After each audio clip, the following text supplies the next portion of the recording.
Est-ce qu'on peut devenir parfait? Est-ce qu'il y a dans le monde quelqu'un qui est parfait? Est-ce que l'histoire humaine a connu quelqu'un qui est parfait? Jésus nous a promis. Il nous dit que vous soyez parfaits comme votre Père l'est. C'est une promesse que Jésus nous donne aujourd'hui. On peut devenir parfait, mais nous devons comprendre que veut dire être parfait. Restez avec nous.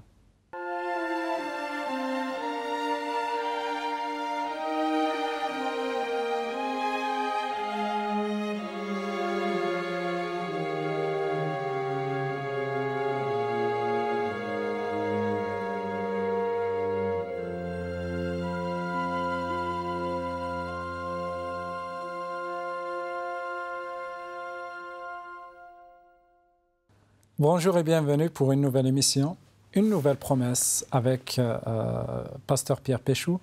Nous allons aujourd'hui aussi voir une promesse qui nous fera du bien, une promesse qui va nous encourager dans notre chemin ou sur notre chemin ici sur Terre. Alors, comme d'habitude, nous allons dire bienvenue Pierre et bonjour. Merci Anafi, comme d'habitude, bienvenue à tous ceux qui nous écoutent, qui nous regardent, et merci encore une fois de me permettre d'être présent. Merci. Tu viens avec une promesse. Oui, je souriais quand tu la présentais, en disant toujours quelque chose qui nous fait du bien, enfin qui nous encourage, parce que je me disais peut-être que quand je vais la lire, les gens ne vont pas se sentir encouragés. Pourquoi? Parce que c'est une promesse toujours dans la bouche de Jésus, qu'on trouve dans l'évangile de Matthieu, au chapitre 5, et le verset 48. Vous serez donc parfaits comme votre Père Céleste est parfait. Et je me disais, donc je souriais en disant... Est-ce que c'est une promesse ou c'est un commandement? Alors, bonne question, parce que tu sais que le Nouveau Testament nous est parvenu en grec, et que donc ensuite, il est du devoir... et le travail de chaque traducteur, de le traduire dans une langue différente. Et donc, on est toujours confronté à des choix de traduction. Ça, c'est dans toutes les langues, quelles que soient les langues. Et même si on comprenait le grec, on serait confronté à un choix de compréhension. C'est-à-dire, on peut aussi traduire « Soyez donc parfaits, comme votre Père Céleste est parfait ». Et quand je dis ça en français, ça peut être soit un impératif, soit un futur, soyez parfait dans le sens où vous serez parfait, essayez de l'être. Ah, ok. Voilà. Et que donc, il y a deux façons de lire le texte, soit en disant c'est un impératif, soyez donc parfait comme votre Père Céleste est parfait. Effectivement, là, la promesse, aussi une promesse. Elle existerait aussi, mais elle serait quand même plus difficile à comprendre. Ou alors une promesse. Et Jésus nous dirait, voilà, je vous promets que vous arriverez à être parfait comme votre Père Céleste. Alors, est-ce qu'il y a quelqu'un qui peut devenir parfait? En plus, comme le Père. Comme Dieu. Comme Dieu. Donc ça demande en fait à expliquer. Alors pour moi, c'est une vraie promesse, une belle promesse, mais peut-être moins évidente à recevoir et qui demande plus d'explications. D'éclaircissement. Ouais. La première chose qu'on peut dire, c'est qu'on remarquera à la lecture qu'il y a un donc. Vous serez donc... Alors c'est relié au verset précédent. C'est relié à un petit paragraphe que je vais lire maintenant, en te demandant à ceux qui nous regardent d'être attentifs. Avant de lire, pour ceux qui ne connaissent pas justement le texte que je vais lire, eh bien avant de lire, posons-nous chacun la question une seconde. Qu'est-ce que ça pourrait vouloir dire? Sur quel domaine on serait? C'est quoi être parfait comme Dieu? Voilà, chacun peut réfléchir quelques secondes, et maintenant je lis. Jésus nous dit, vous avez entendu qu'il a été dit, tu aimeras ton prochain et tu détesteras ton ennemi. Pardon Pierre, tu peux nous donner la référence? Oui, alors pardon, c'est à partir du verset 43 du chapitre 5 de Matthieu. De l'évangile de Matthieu. Oui, voilà. Okay. Je reprends du début. Vous avez entendu qu'il a été dit, tu aimeras ton prochain et tu détesteras ton ennemi. Mais moi je vous dis, aimez vos ennemis et priez pour ceux qui vous persécutent. Alors vous serez fils de votre Père qui est dans les cieux, car il fait lever son soleil sur les mauvais et sur les bons, et il fait pleuvoir sur les justes et sur les injustes. En effet, si vous aimez ceux qui vous aiment, quelle récompense aurez-vous? Les collecteurs des taxes eux-mêmes n'en font-ils pas autant? Et si vous ne saluez que vos frères, que faites-vous d'extraordinaire? Les non-juifs eux-mêmes n'en font-ils pas autant? Vous serez donc parfaits, comme votre Père Céleste est parfait. Alors voilà, ça nous pose un cas. Je ne sais pas comment chacun avait pu répondre à la question que j'ai posée, comment vous imaginez ce que serait la perfection pour Dieu. Eh bien, un élément de réponse, une fois qu'on a entendu ces versets, 43, 47, la perfection pour Dieu sera sur le registre du relationnel et de l'amour. C'est donc pas une perfection d'apparence où on ferait ça et on ne ferait pas ça. Quelqu'un qui parfaitement accomplirait une liste de devoirs et qui parfaitement ne ferait pas autre chose. C'est absolument pas ça. Alors c'est ma relation avec mon prochain. Exactement. Qui définit, qui peut définir est-ce que je suis parfait ou non. Exactement. D'après. Contre quoi se bat Jésus dans ce texte-là? Eh bien, on le comprend au verset 43. Quand Jésus commence à parler, vous avez entendu qu'il a été dit « Tu aimeras ton prochain et tu détesteras ton ennemi ». Eh bien, dans cette phrase, Jésus cite pour la moitié de la phrase une parole de la Bible et pour l'autre moitié une tradition humaine tirée de cette parole de la Bible. Je m'explique. Ce que dit la parole de la Bible, c'est « Tu aimeras ton prochain ». Alors, on ne peut pas trouver ce verset, la totalité de cette phrase, non. Elle n'est pas dans l'Ancien Testament. Non, dans Lévitique au chapitre 19, tu aimeras ton prochain. Tu aimeras ton prochain. Comme toi-même. Maintenant, qu'est-ce que les hommes vont faire de cette phrase?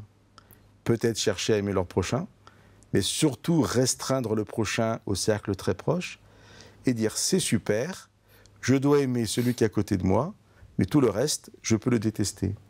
Et quand Jésus dit, vous avez entendu qu'il a été dit, c'est pas dans la parole de Dieu. Si, pour la première partie, tu aimeras ton prochain. Mais ce que vous avez entendu dire, tu détesteras ton ennemi, c'est ce que les hommes ont tiré du commandement. Et là, c'est passionnant de voir comment l'homme est capable de tordre le sens, le texte des Écritures. Dieu veut délivrer un message extraordinaire d'aimer l'autre, parce que aimer son prochain, en fait, c'est aimer l'autre, c'est aimer n'importe qui. Inconditionnellement, en plus, mais même n'importe qui. Et ce que l'homme en a fait, c'est ok, mon prochain, c'est celui qui me ressemble. La même religion que moi, le même pays que moi, la même famille, le même clan, la même tribu. Tout le reste, je peux détester. Et Jésus dit non, Dieu fait pleuvoir sur les bons, sur les méchants. Dieu est le Dieu de tout le monde. Donc, aimez vos ennemis, priez pour ceux qui vous persécutent. Je mets au défi quiconque, par ses propres forces, d'arriver à vivre ça. Déjà, parce que je pense que ceux qui ont rajouté ce passage, ou beaucoup plus cette déclaration, tu détesteras ton ennemi, parce qu'ils veulent faire la loi par leurs propres efforts. Et là, ils n'ont pas pu. Du coup, la nature humaine, c'est une nature qui n'aime pas aimer, qui n'aime pas en réalité. Alors, si on prend tout le texte, c'est une nature qui aime aimer ceux qui nous aiment déjà, qui aime aimer ses enfants, sa famille, mais ça suffit. Il y a un cercle restreint. Tout à fait. Alors Jésus n'a rien contre les collecteurs des taxes dont il parle. Jésus aime tout le monde, et parmi ces 12 apôtres, il y aura Matthieu, qui est un collecteur des taxes. Mais il prend cet exemple parce que c'était des personnes détestées par les Juifs, marginalisées, parce qu'ils récoltaient l'argent pour les Romains. Donc c'est un peu compréhensible aussi. C'est des traîtres, et donc ils travaillaient pour l'ennemi. Et Jésus dit, les collecteurs de taxes, eux aussi, ils arrivent à aimer leurs enfants. Donc quel mérite? Le texte dit, quelle récompense en aurez-vous? En quoi Dieu pourrait dire, c'est bien, vous faites quelque chose de bien, vous me ressemblez, vous vous approchez effectivement de ce que j'espère pour vous, si vous aimez ceux qui vous aiment? Non.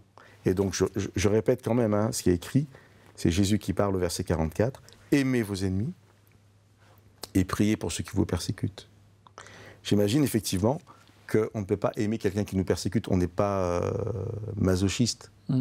On aime nos ennemis, c'est-à-dire qu'on n'a pas de pensée négative pour eux, et quand quelqu'un nous persécute, on va prier pour que la personne puisse prendre conscience du mal qu'elle est en train de faire et arrêter de persécuter. Alors Dieu nous invite vraiment à une belle dynamique, et à rentrer dans cette dynamique d'amour. Et il finit donc au verset 48. Jésus finit en nous disant « Vous serez donc parfaits comme votre Père Céleste est parfait ». Alors, on va continuer à essayer de comprendre cette notion de perfection, qui, comme je l'ai dit tout à l'heure, n'était pas liée à simplement une liste de choses à faire ou à pas faire. Ce qui, à vue humaine, serait... quelqu'un pourrait se dire, voilà, en fait, il faut que je sois sans péché. Hein? Et très souvent, hein, quelle que soit la religion d'ailleurs, on a l'impression qu'être parfait, c'est être sans péché. On ne peut rien reprocher. Après, une fois qu'on essaye d'être sans péché, c'est là où on va se retrouver dans une situation où on va marginaliser pas mal de personnes parce qu'elles ne sont pas sur notre lignée. Et c'est vraiment contraire à ce que Jésus dit ici. Oui. Alors, sur la nouvelle terre, à Hanafi, il n'y aura que de l'amour et il n'y aura pas de péché. Donc, l'amour est l'antidote du péché. Effectivement, quelqu'un qui ne serait qu'amour serait sans péché. Mais une fois qu'on a dit ça, ça ne nous fait pas vraiment avancer. Ce texte, vous serez parfait comme votre Père Céleste est parfait, ne nous demande pas d'être sans péché, mais d'être dans cette communion avec Dieu qui nous permet d'aimer l'autre. C'est un point de départ, en fait, qui ensuite nous amènera petit à petit à être transformés. Alors, je vais prendre un texte pour montrer en quoi il est difficile de lier la notion de perfection à la notion d'être sans péché. Pour peu qu'on accepte que Jésus est vraiment l'envoyé de Dieu qui est venu sur terre sans jamais pécher. Si on accepte cette idée qui est biblique, eh bien, je voudrais lire un texte qui se trouve dans l'Épître aux Hébreux et qui, je vais lire à partir du chapitre 5 et du verset 8. Alors, peu importe le contexte, pour une fois, c'est que deux versets qui m'intéressent. On nous parle du Fils et on nous dit que même s'il était Fils, il a appris l'obéissance par sa souffrance. Et une fois porté, une fois mené à la perfection, il est devenu pour tous ceux qui lui obéissent l'auteur d'un salut éternel. Donc en fait, on voit ici qu'il y a un chemin de perfection que même Jésus a vécu. Or lui, du départ, il était sans péché. Alors, on ne va pas rentrer dans une explication qui nous emmènerait trop loin.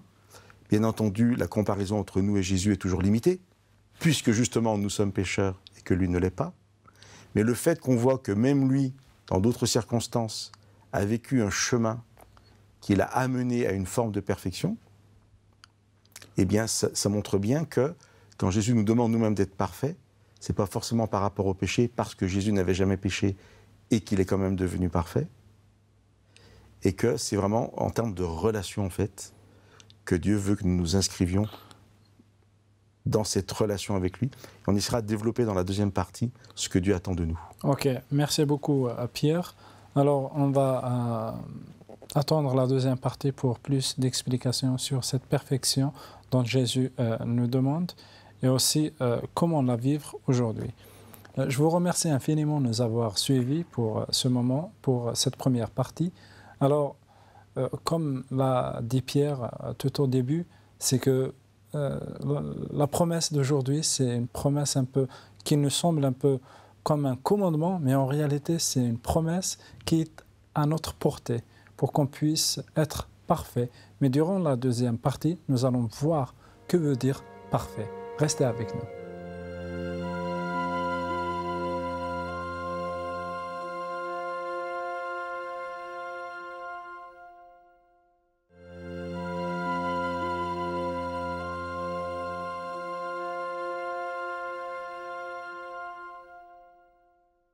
Bonjour et bienvenue pour cette deuxième partie.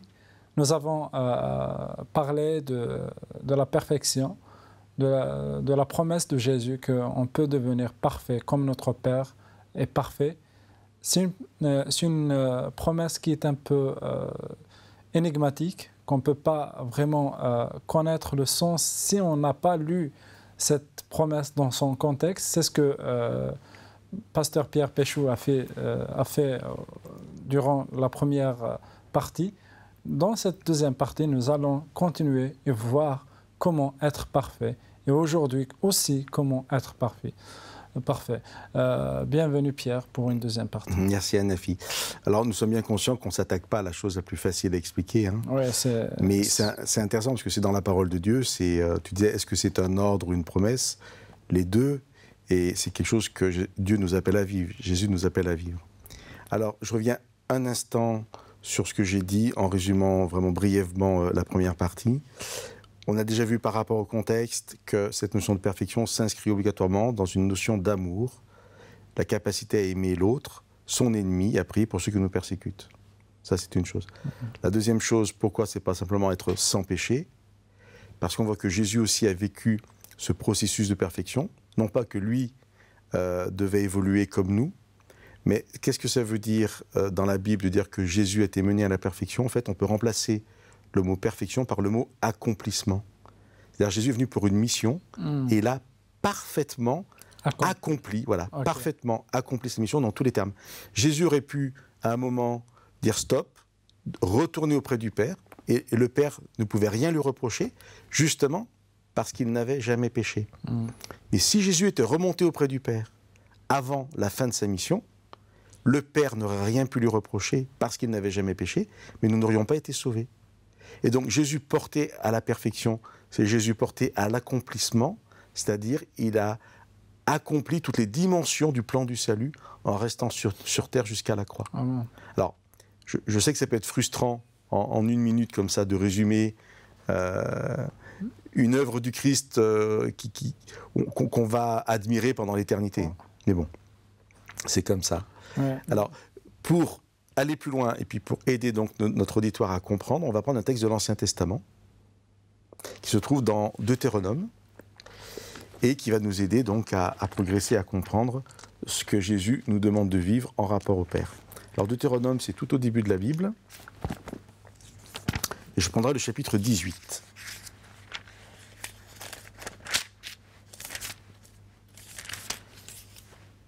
Et c'est le verset 13.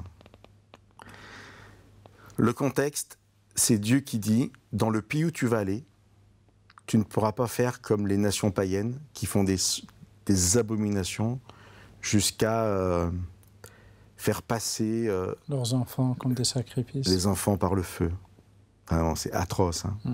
Et il dit « Tu ne pourras pas faire tout ça. » Ou alors, justement, parler avec des médiums pour essayer de parler avec les morts, parce que ça, c'est diabolique. Ça, tu ne peux absolument pas le faire. Ce sont des abominations. Et une fois que le prophète partage cette liste de choses qui sont des abominations, le verset 13 de Deutéronome 18 nous dit « Tu seras parfait à l'égard du Seigneur ton Dieu. » Mais ça ne veut pas dire ici que sans péché. C'est parce que ça n'existe pas. Alors, tu veux dire qu'être parfait n'est pas synonyme de l'absence de péché dans la vie de... Non, en fait, elle sert à ça, cette promesse. Être parfait, au départ, c'est être à 100% avec Dieu. Et dans ce texte de Deutéronome, tu ne feras rien des abominations, c'est-à-dire tu ne seras en rien, même pas par un regard tourné vers d'autres dieux qui n'en sont pas, vers ces sacrifices ignobles, vers ces gens qui parlent avec les morts. Non, tu seras entièrement tourné vers moi. Alors si on doit prendre l'image de tenir la main, tu tiendras entièrement la main de Dieu. Tu seras parfait à l'égard du Seigneur ton Dieu. Il y a une autre possibilité de lire ça, c'est de dire tu seras entièrement attaché au Seigneur ton Dieu. Il y a un mot français qui est un peu dur, c'est indéfectiblement, sans défection possible, sans rupture possible. Tu seras presque éternellement lié, attaché à ton Dieu complètement. Si on comprend ça, eh bien, ça peut vraiment transformer nos vies, cette promesse. Amen. Alors, pardon Pierre. Non, je t'en prie. Avec ces explications, on comprend qu'en réalité, être parfait n'est pas un effort personnel. Eh bien, voilà. C'est que ça exclut le salut par les œuvres, parce qu'il y en a aussi ceux qui utilisent ce verset pour vraiment, voilà, on devient parfait, parce que le Seigneur le demande, et là, on vit une vie parfaite, c'est la perfection totale, et du coup, c'est lui qui est le centre, c'est pas Dieu du tout. Alors, toutes les œuvres qu'il fait, c'est comme si c'est lui qui les faisait. C'est intéressant ce que tu dis, hein. Ça fait dire qu'à travers cette promesse, en fait, on développe deux choses. Être parfait dans le texte de Matthieu, ça va être pouvoir aimer. Et être parfait, ce n'est pas une notion d'être sans péché, mais d'être attaché à Dieu. Alors imaginons, je suis revenu à Matthieu 5. Et je relis le verset 48 en changeant de verbe. Vous serez donc attachés à Dieu, présent à Dieu comme votre Père. C'est la suite qui est plus compliquée, parce que si vous serez attachés à Dieu comme votre Père Céleste est attaché, à qui? Mais donc, on ne peut pas dire ça comme ça, mais comme il y a vraiment cette notion de présence et d'attachement, il faudrait trouver une formule. Vous serez pleinement présent à Dieu comme Dieu est pleinement présent à lui. Dieu n'est jamais en contradiction avec sa nature. Or, la définition de Dieu, c'est Dieu est amour. Et on peut voir dans Matthieu 5, 48, cette promesse, vous serez donc parfait comme votre Père Céleste est parfait, comme la condition pour arriver à vivre cet amour. Au verset 43, au verset 44, Jésus dit « Mais moi je vous dis, aimez vos ennemis, priez pour ceux qui vous persécutent, et pour arriver à cela, vous serez donc Parfait. entièrement attachés à Dieu. Autrement, vous n'y arriverez pas. » Et là, ça permet de rejoindre totalement ce que tu as dit. Ce n'est pas mon œuvre, c'est mon attachement à Dieu qui me permettra d'être transformé par lui et de pouvoir aimer. Alors, je reviens à tout ce que tu as dit tout au début. Tu as dit que la perfection dont Matthieu ici parle, Jésus parle, c'est beaucoup plus, elle est sur le niveau relationnel. Ouais. Et quand on avait commencé, tu nous as expliqué, tu nous as un peu expliqué, tu nous as donné le contexte qui nous permet de savoir que finalement, notre prochain, c'est mon ennemi, entre parenthèses, c'est la personne peut-être qui ne m'aime pas, c'est la personne qui est loin. Ça veut dire que là, on est avec le prochain. La perfection, c'est comment je comporte avec mon prochain. C'est l'amour que je porte pour mon prochain. Et aussi, il y a la relation avec Dieu. Ce qui veut dire ma relation avec le prochain et ma relation avec mon Dieu, c'est cette relation qui détermine ma perfection. Oui, alors en fait, il y a un passage de la Bible qui dit « Celui qui dit qu'il aime Dieu et qui n'aime pas son prochain est un menteur. » Déjà.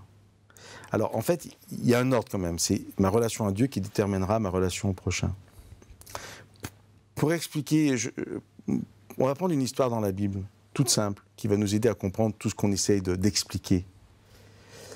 C'est un passage de l'Ancien Testament d'un grand prophète que j'aime bien, qui s'appelle Élie, et qui à un moment, on va dire, il traverse une forme de dépression, parce qu'il a l'impression en fait d'être le seul resté fidèle à Dieu, et que tout le monde a abandonné Dieu. Et il se plaint de ça à Dieu, dans un dialogue avec Dieu. Voilà, il n'y a personne qui t'adore, voilà, je suis le seul. Alors Dieu et Élie parlent ensemble, et puis à la fin, Dieu dit, mais tu sais, il y en a 7000 qui n'ont pas fléchi devant Baal. Et qui ne l'ont pas embrassé. Ouais. Qu'est-ce que Dieu est en train de dire et qu'est-ce qu'il n'est pas en train de dire? Il est en train de dire qu'il y en a 7000 qui l'ont choisi, lui, le vrai Dieu, pour le Dieu, et qui ne sont donc pas allés voir Baal, fléchir un genou devant lui et l'embrasser. Il n'est pas en train de dire qu'il y a 7000 gens parfaits sans péché. Peut-être que quelqu'un qui va voir Baal aime plus même au départ, plus ses enfants, est plus honnête dans son travail que quelqu'un qui est avec le vrai Dieu. On peut même aller jusque-là. Les gens qui vont voir Baal, ils ne sont pas plus mauvais. Ils n'ont simplement pas choisi le vrai Dieu. Et parce qu'ils n'ont pas choisi le vrai Dieu, au final, ils n'auront pas la possibilité d'arriver à cet état d'amour que Dieu leur permettra d'arriver s'ils restent en contact avec lui. Je pense que ça, c'est peut-être bien de voir cette histoire. Dieu dit simplement, mais soyez avec moi, parce que moi, je vais pouvoir agir dans votre vie. On va finir avec cette idée-là. Et un dernier passage qui fera écho à ce que tu as dit, en disant, donc, on ne peut pas être parfait par nos propres œuvres. Je ne sais plus comment tu avais dit ça. Tu avais parlé de nos œuvres. Hein. C'est le fait d'être avec le Seigneur. Alors, je vais lire un dernier texte et puis on fera un petit résumé. C'est une lettre de Paul aux Philippiens, chapitre 1, l'épître de Paul aux Philippiens, au chapitre 1, et le verset 6. Voici ce que nous dit Paul. « Je suis persuadé que celui, c'est-à-dire Dieu, qui a commencé en vous une œuvre bonne, en poursuivra l'achèvement jusqu'au retour de Jésus-Christ. Amen. Pourquoi? C'est un bon verset pour conclure. Dieu nous dit, voilà, j'ai pour vous quelque chose d'extraordinaire. Voilà. Je sais que vous pouvez le vivre, vous arriverez à aimer vos ennemis et à prier pour ceux qui vous persécutent. Mais pour cela, vous devez être parfait comme votre Père Céleste est parfait. C'est-à-dire, on l'a vu, vous devez être attaché à Dieu. Vous ne pouvez pas être mélangé à nouveau, être pur dans votre relation avec Dieu, indéfectiblement lié à Dieu, Amen. totalement attaché à lui. Pourquoi? Parce que prendre la main de Dieu, c'est se laisser guider par lui, se laisser transformer par lui. C'est pas tant faire nous-mêmes les choses que laisser Dieu les faire, avec cette promesse de Paul que je relis et je finis avec ça. Il y a l'assurance que celui, Dieu qui a commencé en nous cette œuvre de transformation pour que nous puissions aimer, eh bien la terminera, l'achèvera jusqu'au jour de Jésus-Christ, jusqu'à son retour. Que ce soit un encouragement vraiment pour chacun d'entre nous. Un grand merci Pierre pour ces éclaircissements, pour ces explications et pour cet encouragement. On arrive à la fin de cette émission. Nous vous remercions et aussi nous prions afin que vous soyez parfaits, non sans péché. Vous ne serez pas les meilleurs dans ce monde, mais beaucoup plus, vous aurez une relation avec le Seigneur, une relation avec le prochain telle que Dieu la désire. Et lui, celui qui a commencé en vous cette œuvre de perfection, l'achèvera. À très très bientôt.